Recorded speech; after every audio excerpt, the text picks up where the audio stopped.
This afternoon, we start our short series of the webinars on raw material, malting process, malt and malt extracts. We will meet with you guys each week till the end of the June, and each time we will present the new subject. And short before summer holidays, we would like to share some tips and tricks for summer brewing as a summary of our webinars. My name is Arthur, and I will support our brewmaster Raimo Koljonen, who's going to run the today's presentation. For today, we prepared a short presentation which will last around 20-25 minutes, and it will be run, as I said, by Raimo Koljonen, straight from Finland, our brewmaster. At the end of the presentation, we are planning a quick session of questions and answers. So if you will have any questions, write them in the chat window during the presentation, and at the end, we will try to answer on most of your questions. So we are starting the presentation right now. Raimo, the floor is yours, so let's go. Okay, hello all who have joined in Viking Malt's first webinar related to malting and brewing.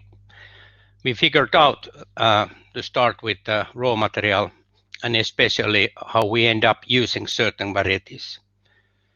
Questions related to this topic are asked quite often, so I hope this short lecture increased some understanding.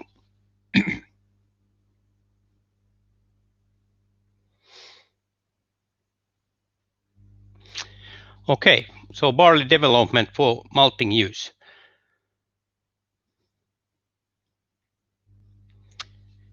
The aim is quite to bring new malting barley varieties that has been sufficiently tested and adapted for malting use. I think the key word here is that the testing has been quite proper and we know what we're going to get. Typically, there is an official group of professionals, and the group is there are breeders, there are scientists, agronomists, brewers, maltsters, maybe other specialists, maybe someone from bakery if the new malt what we are planning to create is related to, for example, baking. But the key word is that there is some kind of official group who defines and updates the breeding targets and screening criteria, who follows the breeding results. It needs to be some named group, because otherwise, if everybody thinks that someone is following, that means that no one is following. So there is a steady group. The same group follows, evaluates the results, and the results, I mean, what's happening in a field, later what's happening in a micromalting. They will select all the varieties for industrial scale trials, and also they will follow and collect results for industrial scale trials. Later, usually from the start, many years later, it approves varieties for malting barley use, or maybe they reject them. Something about the breeding targets. Farming properties. We need varieties with different growing times. It's quite understandable, for example, in Viking Malt, Finland is in quite north, so is Sweden, but for example, Poland is much more south, and the growing times may vary quite much. We need good firm straw, so we don't want, if it's heavy wind, that our barley will easily lodge down. Robust to annual variations of growing conditions. And what I mean about robust is that some years there is a lot of rain, some years drought. We would like our barley to be as effective in growing in any weather. conditions. Resistant to plant diseases and good resistance against fusarium. We don't need to use any chemicals if possible. Low nitrogen pickup when growing, and that way we seek a very environmental sustainable production. Of course, big homogeneous grains, low pre-germination tendency. At the malt house, we want to germinate the grains ourselves, not that they start in the field already. Reliability, that's, I think, the key word. Then if we see what's happening and productiveness from field, high yield is, of course, a must if we think about what farmers want. Big size and number of kernels in ears. Then what we are looking for processing, beneficial dormancy properties and a dormancy. It is inhibition of germination. So that means that the germination does not start against unfavorable conditions, like for example winter. But we don't want it to be very strong and very deep. Of course, malt houses would like to start using a new crop as soon as possible, if needed. Homogeneous grains, mealy endosperms, a lot of starch, rapid, even water uptake. That's kind of a must if we want a homogenic malt. Balanced proteolysis versus cytolysis. This is also related to if we want to go beta-glucan below 200, we don't want our liquid soluble nitrogen going very high features or numbers. Of course, we need varieties with different enzyme levels, good behavior in brewing. Those are a must. And then the economical things, of course, high yields in every from field, from brew house, from malt house. We want also good and durable husk. It doesn't get loose, and that way we will lose a lot of tonnage. It will give a huge amount of dust, which doesn't end in a process what it is aimed at. Short processing time. And of course, the quality things, beneficial food safety, good stability of the end product, good stability of beer. So, in other words, when we will pick up a new malting barley variety, it needs to be accepted by farmers, by maltsters, by brewers, and by distillers. So everybody needs to have a good feeling about this new variety.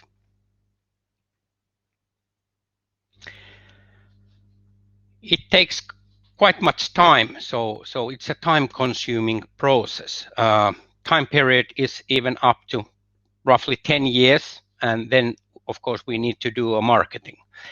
Quite typically, big brewing companies are already involved during the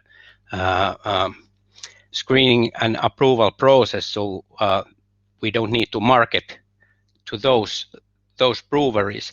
But otherwise, it's a new variety, and it needs to take its time before it's generally accepted as a malt. Now, what we have a question quite often, do we use GMO? No, and that's why it also takes a lot of time. So no GMO is in use, and all development goes a natural way. That's a reason for this 10-year period. There is a table, I can go shortly through, like what's roughly happening here. So first year, the breeder crosses plants and grows several potential newcomers in a very small scale. And already then, some decisions are done. Some of the new plants will continue in the process. Some are rejected already. Second year, seeds selected from the step 1, they are studied further, and again, some go out in this point. And in the third year, kernels with the best features are grown to increase amount of seeds. So we need more seeds, for example, to start micro maltings and so on. All features are still studied, what's happening in the field, what's happening during germination, and we try to find out as much as possible. And again, some will drop out. And roughly year 4, we will maybe have enough seeds to do the first micro maltings. And that will also already tell us a lot what's going to happen. There is a wide study related to malt quality and wort quality. We'll see if the wort is turbid or not. Do we have a filtration problems or not? What's happening in a malt? Do we have a decent cytolysis versus proteolysis and all that kind of stuff. Research on other quality and performance aspects, it's continuing all the time. Again, some of these newcomers will drop out, some will continue. And roughly year 5, we keep on going micro malting tests, and we want to see again if it's going to be the same as the last year. And again, kernels with the best features, they are studied more and more and so on. And year 6, we need to go already a bigger batch size, so we need to do some kind of pilot tests, some kind of brewing tests already, and we need to get all the time more and more the kernels to do it more studies. Roughly year 7, the best candidates are grown in various locations. I think they are already also done in year 5 or 6, also tried in different some locations, and they should do good to be a robust variety. And we will do pilot scale tests and maybe even a first industrial scale tests, or we are getting prepared to this industrial scale test. Again, some will drop out, some go forward. And year 8 and 9, typically a big scale tests study of performance in every aspect. So then we have a quite clear picture how it is going to be in the farms, how it's going to be at malt houses, how do brewers like this new variety. Roughly year 10, then evaluation of results. So this is the group which was named to it. Of course, it's 10 years. Maybe there are some new names in it, but they will evaluate all the results, get comments from farmers, from malt houses, from brewers, from distillers, and then it's decided it is accepted or not.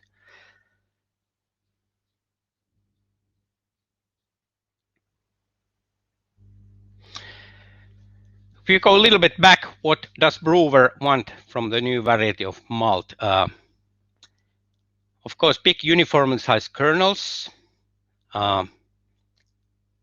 We will do the screening at the malt houses, take the small ones out, but the more uniform it's right away, the less we lose the material, and that way it is quite economical way. So it needs to be uniform. It helps brew houses with the milling processes. Protein level 10 to 11. It can be a little bit lower, but if it's much higher, we will start to lose extract. Too low protein, it's not good because we don't get enough free amino nitrogen or that kind of substances which are helping yeast during fermentation. Good enzyme activity with base malts, good modification, No loose husks, because it will create a lot of dust, and nobody wants dust in the process. In a red box, there is that the brewer expect that malt has always the same quality and performance. That's true, because if you have a brand, it cannot have big changes in taste or color or whatsoever, because a customer buying this beer, he waits to get the similar product time after time. There's no explanation that now there's a new crop, or we started with the new variety. It needs to fit in a recipe.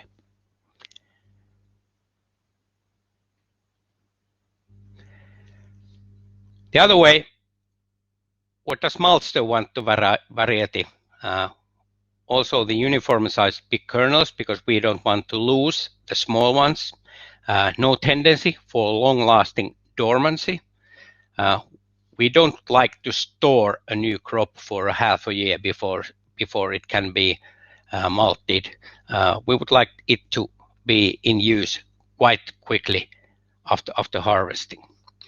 Moisture under 14.5, well dried quickly after harvesting, but still it needs to have a minimum 95% of germination capacity. So it needs to be quite robust against the heat what is used during drying. Protein level 10 to 11, maybe from 9 even. No tendency for broken kernels. They will all be lost from the malting process, affecting the economics. No tendency for loose husks. Low need of water. I think this is a big one. What can be said? Let's go back, let's say 50 years. During that time, there was typically needed 3 steeping waters. I would say nowadays varieties, they go with 2 steeping waters, or even 1 steeping water. That's a huge effect in water costs. Short malting process time. The shorter, of course, the better. Good malting yield together with good modification, and enzyme activities for malts, which is wanted with the feature. Mainly base malts. Special malts are the story. Then we get also questions that quite often, that why don't we malt some other stuff than barley? Of course, we have traditionally made wheat and oat, but some other like rice or whatsoever. We have done quite many trials with every seed that we can germinate, but in a barley, there is quite optimal relationship between protein and starch. The enzyme system is quite unique. You can do just with malted barley. It will give a good beer. Husk, there is a husk. It will help you with the wort separation, but it also protects the kernel during the whole journey from field to brew house. It gives quite nice flavor combinations. Of course, this is a tradition. We have learned that beer needs to taste like this, but it is good. It gives nice flavors. They are typically wanted in beers. This is a question also what I get quite often. Do we use 6-row or do we use 2-row? All Viking malt production for brewing use is based only on 2-row barleys. Then there's also a question, do we use winter or barley, winter or spring variety barleys? We have 1 winter variety in use, and all the rest are spring barleys. And then the 6-row, what we are using, we have 1 6-row variety, and that's used for distilling purposes. Other HTP malts are 2 rows. There is a little difference. 6-row barleys tend to have higher proteins, because of that also lower extract contents, but higher enzyme content, and that works very good with the distilling use. In 2-row, lower enzymes, lower protein, but higher extract. Then shortly about Viking Malt's own barley variety development project that got in goal lately. And we had so-called Pekka breeding project. We set targets that it needs to be a novel, very high amylase, low GN. GN is glucoside nitrile. It's a harmful substance. It's not wanted in a distilling process, and it needs to be tailored to fit the business needs of Viking Malt. New varieties were planned to replace 2 old HDP varieties used in Finland, and those 2 ones are Saana and Polartop. They are little by little going down. The produced varieties are to be reasonably equal and respective current varieties in terms of agronomic performance, grain, and malting quality. So we need to be able to operate rather the same, but getting a little bit better end result. This project was starting in 2009. An outcome of this project was that in 2014, there was 3 varieties selected, and for these 3 varieties, we started the seed production. And all the targets that was set were fulfilled. And the new varieties were named Popekka, Repekka, and Vipekka.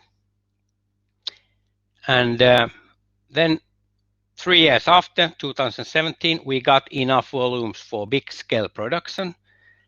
And at the moment, the varieties are in successful use, both in brewing and distilling applications.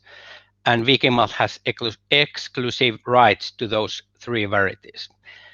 We are really happy with the end product, and so seem to be our customers, because a lot of these varieties are sold all over. Okay, that's all with this short lecture. I hope you got something out of it. Okay, Raimo, thank you very much for your today's lecture, for your today's presentation. We have 2 questions right now from our audience. I see that some of you are typing right now, so let's try to run some quick question and answer session. The first question is,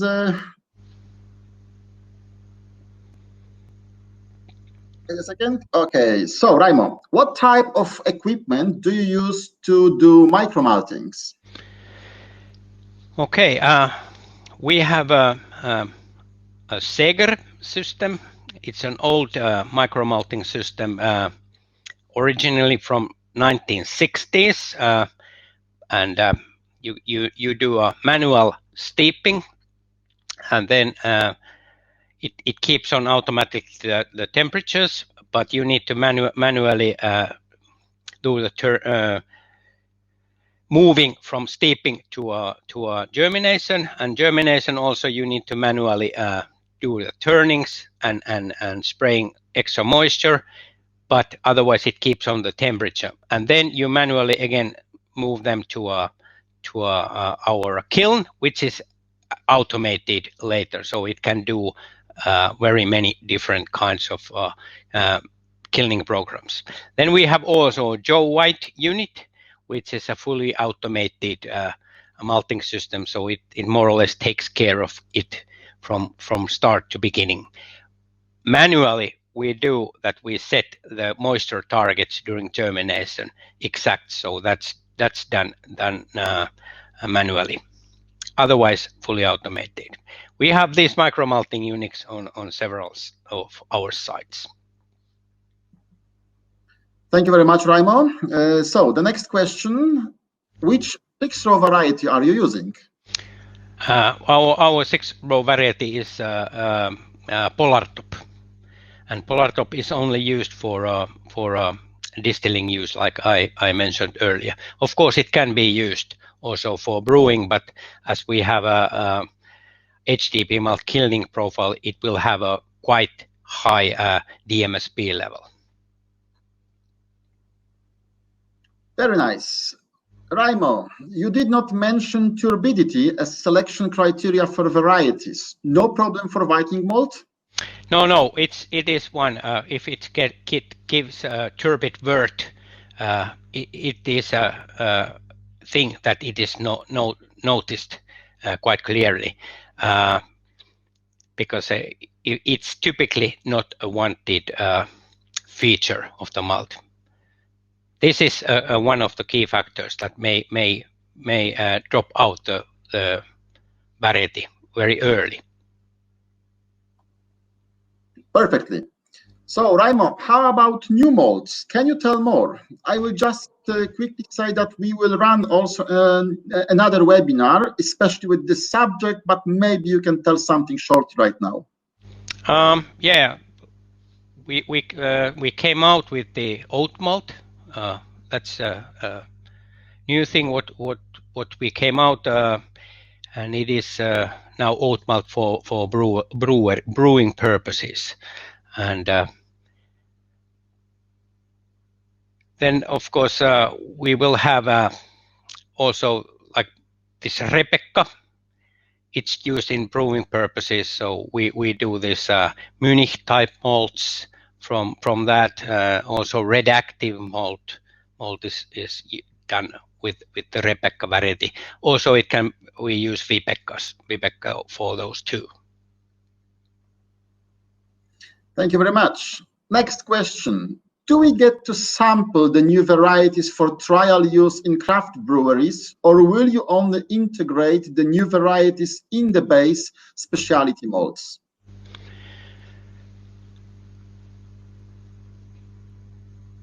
Mainly, we do this development with the big brewing companies, because when the new variety is coming out of the market, it needs to have a quite soon big demand and accepted that way with the big companies that are with this project. It is kind of a problem if farmers will do a huge tonnage of this kind of new variety, and then we malt it and nobody wants it. So we go this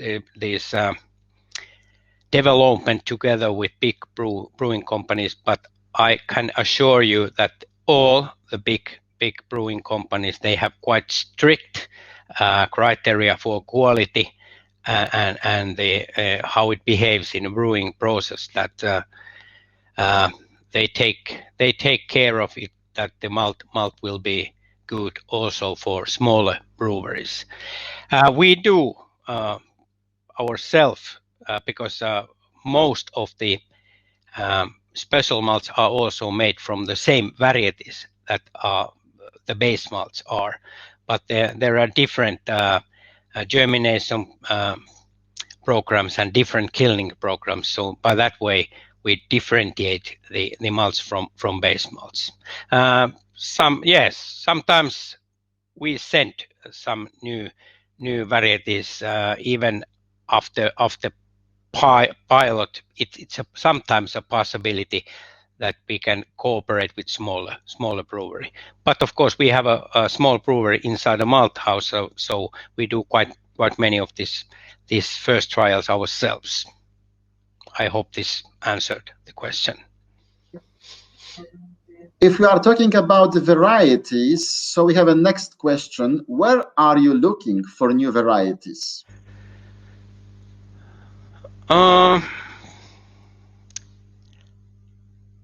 We have many projects going on all the time related to for example, for barley and different features of them, and sometimes it's it's also that way that from these tests they pop out that this variety very easily pick up the moisture and started to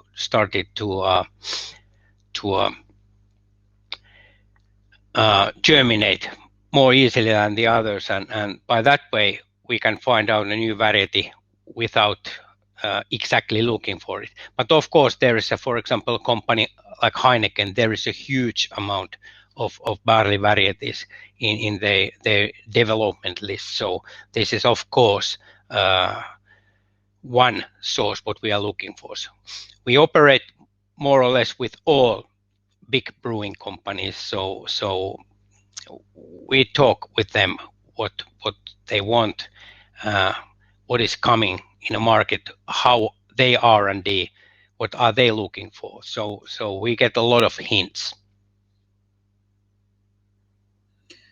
Very nice. So, do you measure filtration speed per variety or problem of single brewer depending on special filtration process? I think this is a question related to general laboratory analysis. We check during the Congress mashing all the time the speed of filtration. Of course, there's a limit time that if it exceeded it, we need to stop it. But for certain breweries, we do so-called high gravity mashings, and there is a analysis called Büchner filtration, and it measures filtration area and also the speed the first 15 minutes, 30 minutes, 60 minutes, and by that way we can calculate.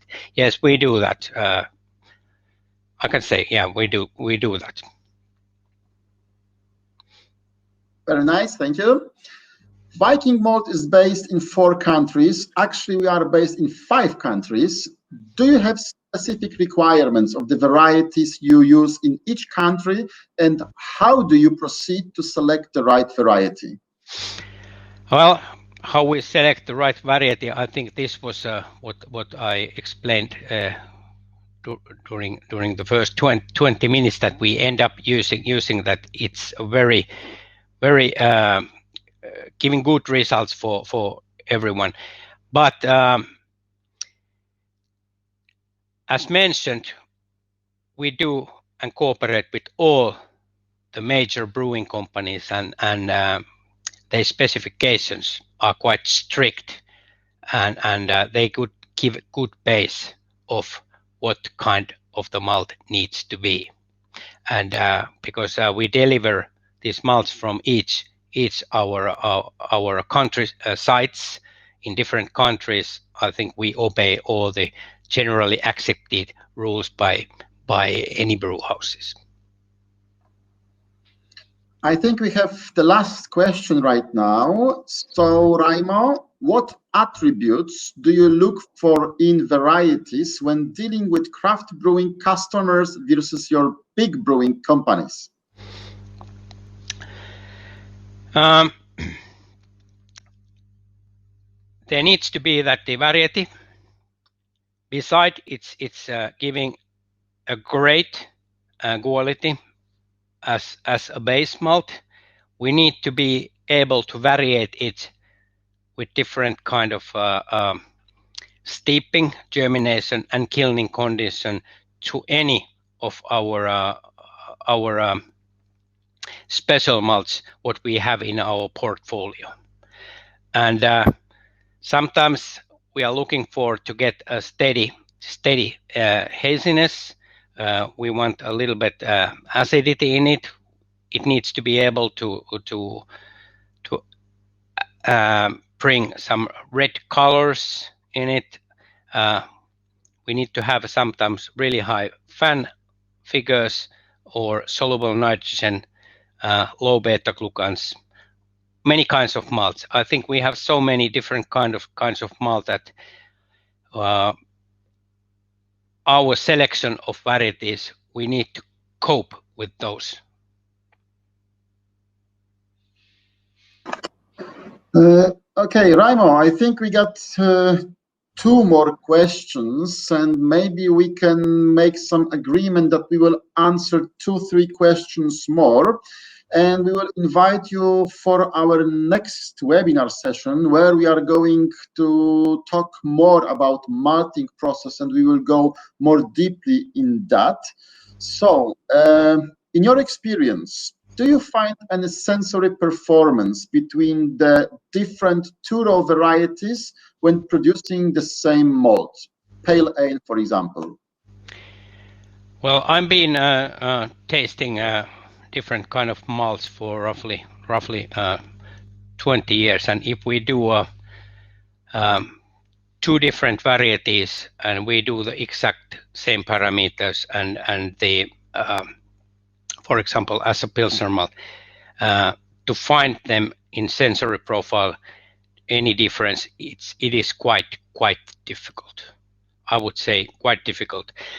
Sometimes I can quite easily see when they are germinating that the color of the husk is a little bit different when it's moist and it's germinating a little bit, maybe longer rootlets or so. But after kilning and when we have done the decalming and then you taste the wort, I would say really difficult to find any difference. But I think that's also one of the key things what we are looking for, that we can have a new varieties and we can use them and you don't find any big taste differences. But between malt houses, there is always a little bit different taste in the similar malts, and I would say this is depending on the malt house flora, which is giving some taste which is quite unique to any malt house. Good, Raimo. Short 2 questions more. How do you balance selection pressure with the fact that you need a continuous process of quality assessment to know properly the quality of a line?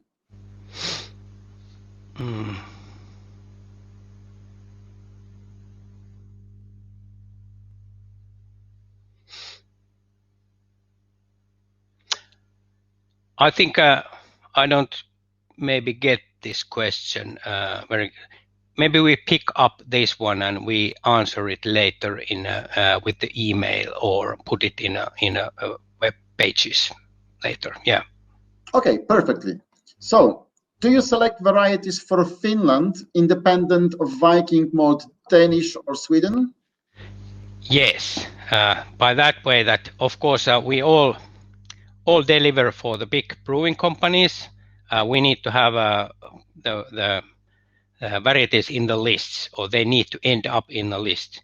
But all sites, we try to make sourcing locally. So Finland uses Finnish barley or raw material, in Sweden, Swedish raw material, etc., etc. So it is independent selection. Okay, Raimo, we have also the question about the Congress method and analyzing and malting process. We got also some question about viscosity and of the malt and the beta-glucan, but I think it's the subject for our next webinar next week. So we will be talking about the malting process. So maybe we can answer all those questions next week, Wednesday, the 3rd of June, also the same time what we have today. And what I would like to say thank you that you joined our webinar. I hope you spend the time with us in a nice way. I hope you got some new infos right now about developing process of the malting barley. And Raimo, some last words from you? Thank you for joining. I'm waiting for the next time. I hope we get a good bunch of crowd there and nice questions like today. Bye-bye and stay healthy.